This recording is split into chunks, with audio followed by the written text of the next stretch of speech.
Olá, bom dia, bem-vindos à nossa meditação hoje, dia 8 de abril. Hoje eu vou meditar com vocês o tema da mensagem do domingo, dia 6 de abril, na Igreja Batista da Costa Basca. Neste ano estamos estudando, então, lendo e estudando o Evangelho de João.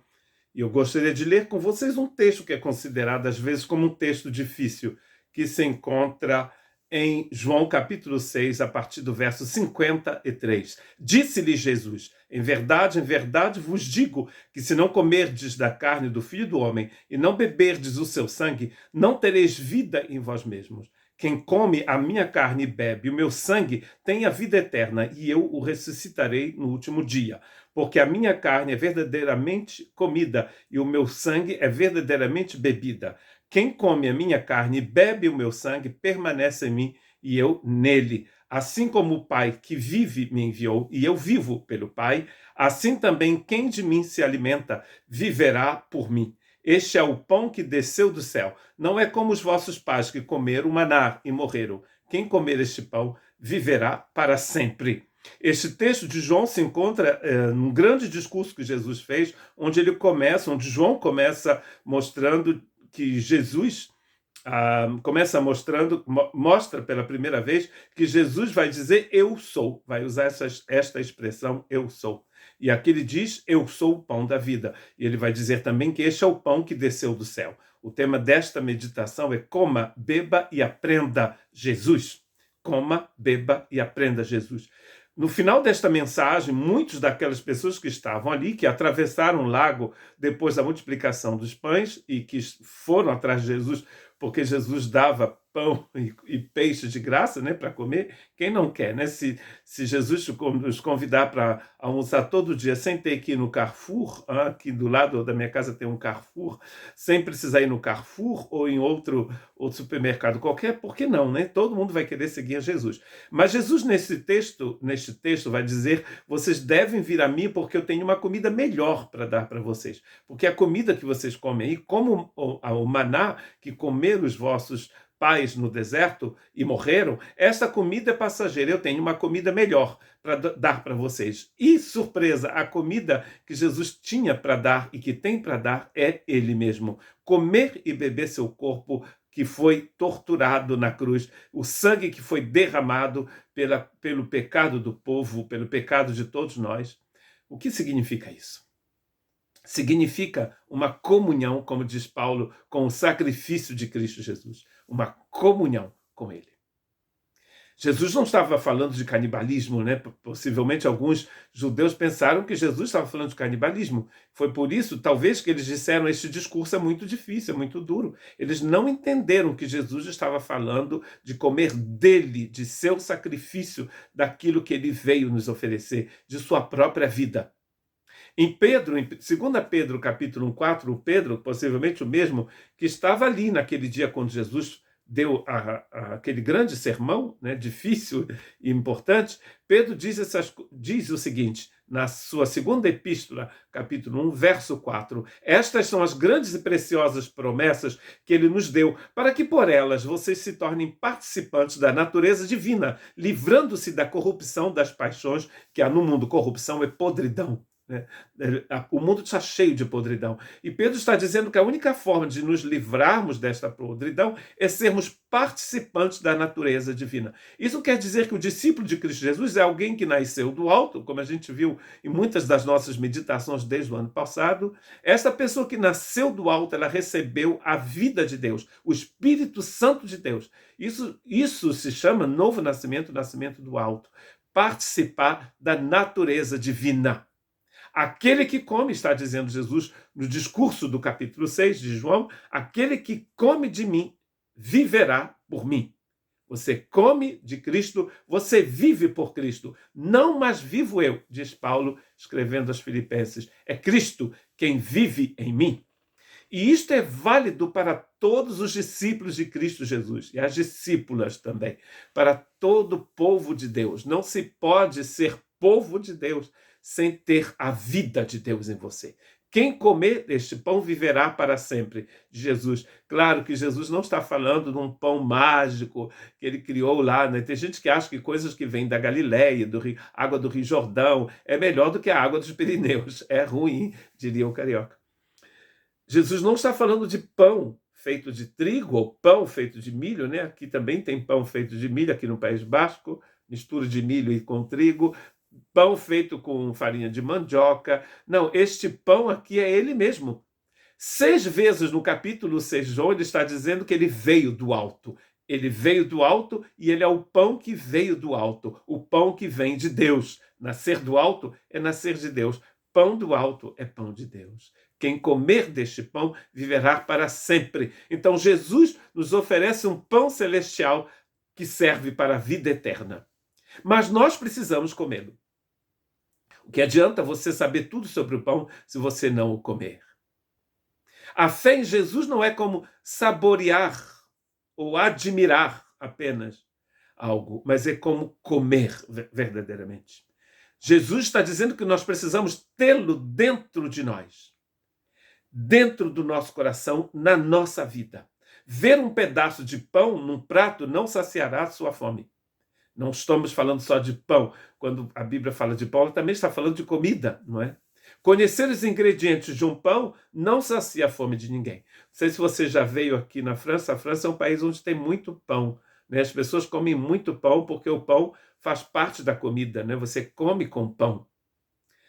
Você tem, se for um jantar, um almoço que dura trocentas horas, o pão serve para o momento da salada, mas também para o molho. O pão serve para comer com queijo, que também é uma parte da comida francesa. Aqui no nosso vilarejo, não é muito grande, né? Por isso que é um vilarejo, nós temos 3 padarias, todas na mesma rua. Na verdade, só tem uma rua principal aqui no nosso vilarejo, chama Urt, que é um vilarejo fundado no século XIII, século XII, por pescadores, possivelmente, que pescavam aqui no grande rio Adour, que passa aqui no nosso vilarejo. Então, o pão é muito importante, mas só entrar numa padaria, eu gosto muito de entrar em padarias francesas. Você entra numa padaria, você vê todo tipo de pão. Se você não comer, só ficar admirando, não serve para nada. Conhecer os ingredientes deste pão também não serve para nada. Tirar fotos de pão e não comê-lo também não serve para nada. Colocar foto do pão mais bonito no Facebook, no Instagram, mas não comê-lo não serve para nada. Falar com outras pessoas sobre as qualidades do pão francês ou de qualquer outro pão sem comê-lo não serve para nada. As pessoas que vendem pão, mas que não o comem, também só está vendendo pão, não está consumindo pão. Fazer o pão de bola, jogar vôlei, jogar futebol com pão, também não serve para nada. Nada saciará a fome física de alguém se ele não comer. Ele precisa comer. Jesus está dizendo para os judeus: se vocês comerem deste pão, vocês vão viver para sempre. Olha que lindo! Para viver para sempre, nós temos que nos alimentar do pão que desceu do céu. Paulo, quando fala aos Efésios, ele vai utilizar uma outra expressão que, ao meu ver, diz a mesma coisa que Jesus está dizendo em João 6. Ele fala: não foi assim que vocês aprenderam Cristo. Olha que interessante. Aprender Cristo. Ao meu ver, comer e beber é sinônimo de aprender Cristo. Paulo está dizendo: há um certo comportamento no meio dos irmãos, talvez no mundo, mas não foi assim que você aprendeu Cristo. Não aprender sobre Cristo. Eu sei onde Jesus nasceu, conheço o nome da mãe, do pai adotivo, conheço o nome dos irmãos, né? Porque Jesus teve irmão, conheço o nome dos discípulos de Jesus, sei por onde Jesus andou, mas não é aprender sobre Jesus, é aprender Jesus, ele mesmo. É o que Paulo está dizendo. Não é só ter ouvido falar de Jesus ou frequentar uma igreja evangélica, mas é se alimentar de Jesus todos os dias. Interessante, né? Então, se você quer conhecer o Senhor Jesus, você deve viver com ele. Ele deve primeiro falar com você, então permanecer nele. Deve ser o companheiro privilegiado das suas manhãs. Deve acompanhá-lo durante todo o dia. E com ele também deve terminar a noite. E toda vez que você acordar à noite, você deve dizer: quando eu acordar, ainda estarei com você. É o Spurgeon que diz isso, um pastor britânico, batista britânico, muito conhecido, né? Um grande teólogo. Então ele está dizendo aqui que você precisa diariamente conviver com Jesus. Quem aqui que está ouvindo esse vídeo consegue ficar 2 semanas sem comer, sem beber? Não pode, não tem como. Você morre. Você não tem energia para andar, para estudar. Seu cérebro precisa ser alimentado. Seu corpo inteiro precisa se alimentar.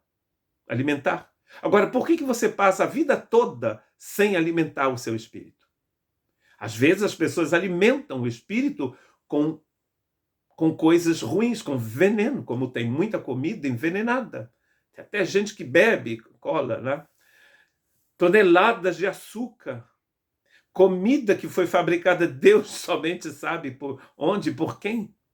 Então, quando você cuida do seu corpo físico, você com o dinheiro que você tem, você compra. Eu me lembro que quando eu era criança pequena, lá na região dos lagos, né, não éramos ricos, né, mas não tínhamos muito dinheiro, mas às vezes comíamos de uma forma simples, né, a sardinha lá do mar, o peixe lá da lagoa, não sei, a batata doce que nasceu na nossa horta, tomate da horta. Às vezes são as coisas simples, né, que são boas, que são importantes, as coisas que vêm da sua horta. Jesus veio do céu, da horta do céu, da padaria do céu, o pão que desceu do céu e que está aí para nos alimentar a nossa alma, nosso espírito. Na mesa de Cristo, nós não comemos nem bebemos o corpo físico de Cristo, mas comemos e bebemos dele espiritualmente. Enchemos o nosso espírito dele. Deus nos convida para esta grande refeição, para este grande banquete. Em 1 Coríntios, capítulo 1, verso 9, Paulo diz uma coisa muito interessante. Ele diz que Deus nos chamou à comunhão de seu Filho Jesus Cristo, nosso Senhor. Eis que estou à porta e bato. Se alguém ouvir a minha voz e abrir a porta, entrarei. Eu cearei com ele e ele comigo. Apocalipse capítulo 3, verso 20. Cristo falando à igreja de Laodiceia. Na igreja de Laodiceia, Cristo estava batendo a porta. Por quê? Porque deixaram Cristo do lado de fora. Cristo está dentro ou está do lado de fora de sua vida ou da vida de sua igreja? Se você é pastor, você passa mais tempo falando de sua igreja, de você mesmo, de outras coisas ou de Jesus. Muitas das vezes a igreja coloca Jesus para fora, como a igreja de Laodiceia, que colocou Jesus para fora. Eles estão dizendo: nós não precisamos de Jesus, não precisamos de ti, somos ricos, temos tudo o que precisamos. Aí o que Jesus vai dizer? Você é pobre, você é cego e você está nu. E no livro de Apocalipse, estar nu é muito ruim. Hoje em dia também, né? A igreja de Cristo Jesus em Apocalipse está constantemente aparecendo vestida de branco. Apocalipse 19, 9, os vestidos brancos é a justiça dos santos. A igreja está revestida da justiça dos santos. A justiça dos santos é a justiça de Deus. Nossa intimidade com Cristo flui do nosso chamado divino. Ou seja, nós fomos chamados para isto, para ceiarmos com Ele, para comermos com Ele, para participarmos de um banquete com Ele. Não é surpreendente encontrar em ambos os testamentos que o relacionamento do Senhor com seu povo é comparado ao relacionamento entre o homem e a mulher no casamento. Não é surpresa, porque nós estamos falando aqui de uma intimidade com Deus, intimidade com Cristo. Você conhece a Cristo, você aprendeu Cristo, como diz Paulo. Aprender Cristo é conhecer Cristo no nosso espírito, no nosso coração. Cristo nos acolheu a todos nós, com toda a diversidade que nós temos, né? Pessoas de todos os lados, de todos os tamanhos, de tudo quanto é cultura, né? Na nossa igreja aqui na França, nós temos muitas nacionalidades diferentes. Da África, daqui da Europa, das Américas, da Ásia, do Oriente Médio. Isso é um testemunho muito grande de que Deus quer transformar a vida de todos os povos, de todas as pessoas. Não há diferença entre homem e mulher, judeu, grego, escravo e livre, diz Paulo. A gente às vezes faz essa diferença, mas Deus não faz. Ele veio para alimentar todos os povos. Pecado grande, pecado pequeno. Eu vivia no lamaçal do pecado, já ouviu essa? Outras pessoas não saíram de lamaçal do pecado, saíram do pecado, não tinha lamaçal. Que você tenha saído do lamaçal. Eu cresci no berço evangélico, né? Tem gente que até cresce em berço evangélico. Este berço eu ainda não vi, não sei como é que ele é, né? Mas imaginemos que você tenha nascido num berço evangélico. Todos pecaram, você também pecou. E você precisa comer do pão que desceu do céu. Jesus diz, então, várias vezes no capítulo 6 que ele veio do céu. E só há um pão verdadeiro, o pão do céu, o verdadeiro pão. Porque a religião dos judeus, né, como diz Jesus, vossos pais comeram o maná no deserto, mas eles já morreram. O pão que eu estou dando para vocês, que eu ofereço para vocês, é o pão da vida eterna. O pão da vida eterna. Todos nós fomos lavados pelo sangue do Cordeiro, purificados por ele. É por isso que nós podemos estar aqui e comer este pão. Eu termino com Colossenses capítulo 1, verso 27. Em Colossenses, na igreja de Colossos, nas igrejas daquela região, havia uma heresia que estava se expandindo de uma forma incrível e muito rápida, que chamava o gnosticismo. E nesta doutrina, entre outras coisas, eles pregavam Cristo diluído. Eu vivo aqui no sudoeste da França, que é uma região vitícola, uma das maiores regiões vitícolas da França, e a gente ouve falar de grandes vinhos, que eu não sei como traduzir em português, em francês é un grand cru. Certo anos, por causa da temperatura, do clima, do tempo que fez, a uva produz um vinho maravilhoso, que eles chamam em francês de grand cru. Você pega um vinho assim, daquele ano maravilhoso, né? Tudo deu certo, tempo bom, chuva suficiente para aquela uva, e o vinho que é produzido é de uma qualidade excepcional. E o que acontece? Você pega aquele vinho, bebe a metade e enche a outra metade da garrafa de água, você não tem mais o Grand Cru. Não tem. Porque o que você tem é um vinho diluído. O que estavam fazendo na região de Colossos é que eles estavam diluindo a mensagem em relação ao Cristo, porque não se pode diluir o Cristo. Cristo é aquele que era e que há de vir, ele é o Todo-Poderoso. Segundo Hebreus e Colossenses, aliás, foi ele quem criou o universo.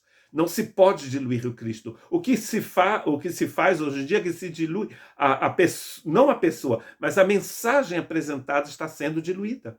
A estes irmãos, a estas pessoas que estavam tentando diluir o Cristo, Paulo diz: Cristo em vocês é a esperança da glória. Cristo na sua vida é a única esperança que você tem de participar a glória de Deus. Que Deus te abençoe.